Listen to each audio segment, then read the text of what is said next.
So I'd like to start off with a little story about a patient that I encountered several years ago in family practice. They came to me to establish care from a now former colleague in order to obtain a prescription refill of a stimulant for ADHD. So as I usually do, I went on the North Carolina Controlled Substance Reporting System that allows us to see the fill history of any patient in our state. And when I pulled that up, I uncovered that this patient had been receiving the same prescription 3 times a month from 3 different providers at 3 different pharmacies for 2 years. Now, that doesn't mean that this is all the provider's fault for not checking the narcotic system. There is a little bit also coming from the patient, so that's my caveat there. This isn't all just us. But I did confront the patient about this, and they really stuck out in my mind because they immediately broke down in tears and explained to me that they knew what they were doing in the beginning was wrong, but they thought it was okay because it was a prescribed medicine. It wasn't something off the street. And that their marriage was working its way towards a divorce in the coming weeks, and they had already lost their job 2 weeks prior due to their abuse of this substance. So I wanted to look at why is it that these providers didn't check the system consistently. I would think that if they had, we probably would have been able to prevent this with this patient or stop it. So that's why I took a look at the barriers to effective use of the North Carolina Controlled Substance Reporting System. So as Jason touched on, we already know this is a really big issue, but I did come across a couple statistics specific to North Carolina that I thought you might find interesting. In 1999, 120 deaths were reported as a result of prescribed opioid poisoning, but that increased 7-fold in 2015 to 854.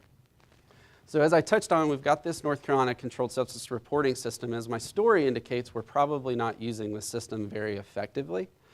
In the last quarter of 2016, 1.8 million prescriptions were written for controlled substances in North Carolina. Yet out of that, the system was queried only 28% of the time. So in order to kind of help with some of the opioid abuse in our state, Roy Cooper signed into law over the summer the STOP Act. And one of the components of this act was requiring that providers review the North Carolina Controlled Substance Reporting System every 3 months that a patient is under treatment with a narcotic. So I set out to find out what are we doing wrong? Like, why did the legislators have to come up with a law requiring us to use this system? Why weren't we using this to begin with? And are we actually helping our providers in our state use this system more effectively instead of just going after enforcement? So I sent a survey out to members of the North Carolina Medical Society and obtained about 400 responses that I'm going to share with you today. 92% of the respondents reported that they had prescribed a controlled substance in the last year, but 84.5% reported they were actually registered to use the system. Of those not registered to use the system, the majority of response was that they had issues either initiating registration or getting assistance with registration from the Department of Health and Human Services. So I'd like to kind of walk you through a little bit how someone accesses this system. And if you find this a little boring or tedious, then you're getting the point.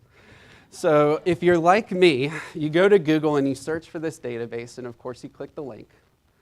You then also have the option of memorizing a 14-letter URL alphabet soup and typing that in instead.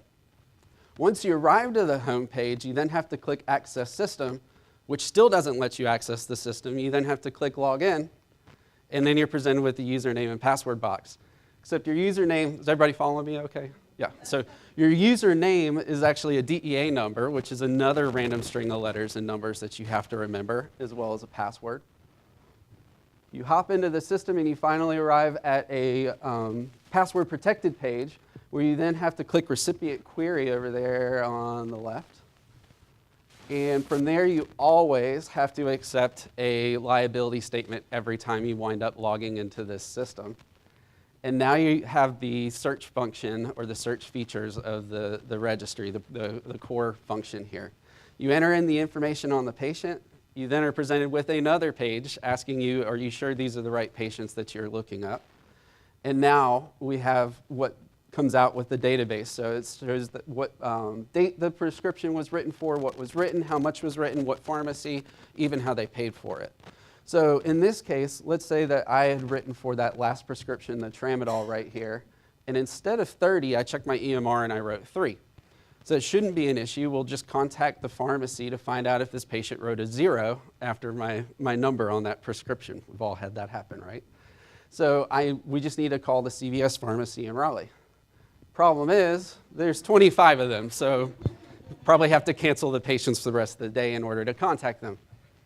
So not surprisingly, 14% of respondents in my survey thought that the web address was actually easy to remember. 40% of respondents identified the system as time-consuming, and only 29% would have disagreed with that statement. And only half identified the system as reliable.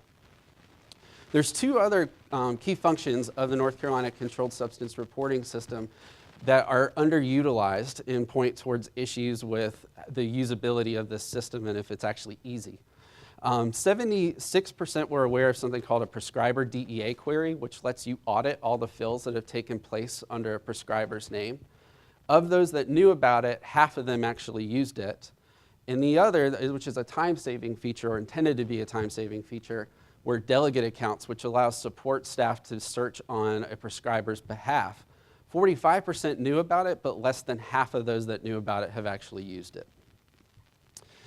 Another finding in my survey was that 80% wanted more data added to the system, such as information from surrounding states, which we do not have, more consistent reporting from Suboxone and methadone treatment centers, VA and military dispensaries as well.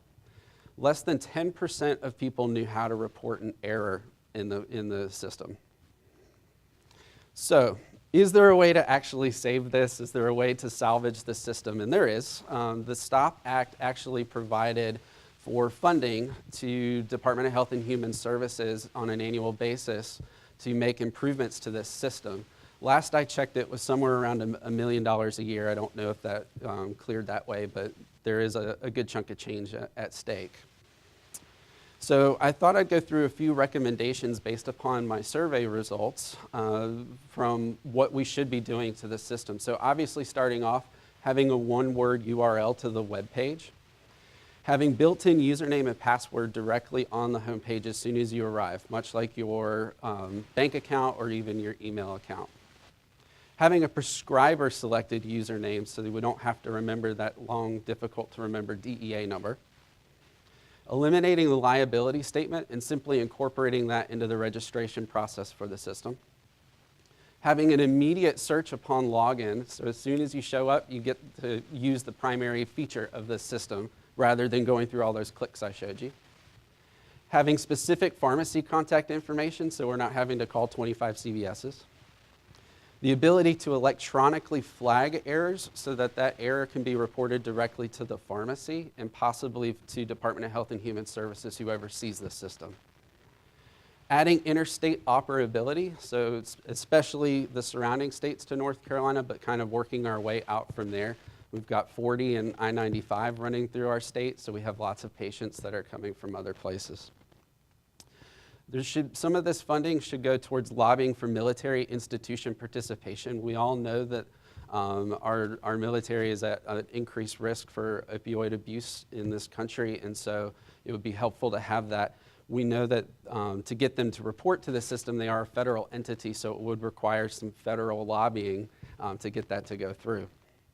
And finally, I had an overwhelming number of responses, especially in my open-ended comment section of my survey, that providers wanted to use one system throughout the day. They didn't want to go between 2 different systems, their EMR and also this registry. So allowing for the data to be shared directly into an EMR so it's a lot easier to review. So I'm hoping my findings don't go without some sort of effect.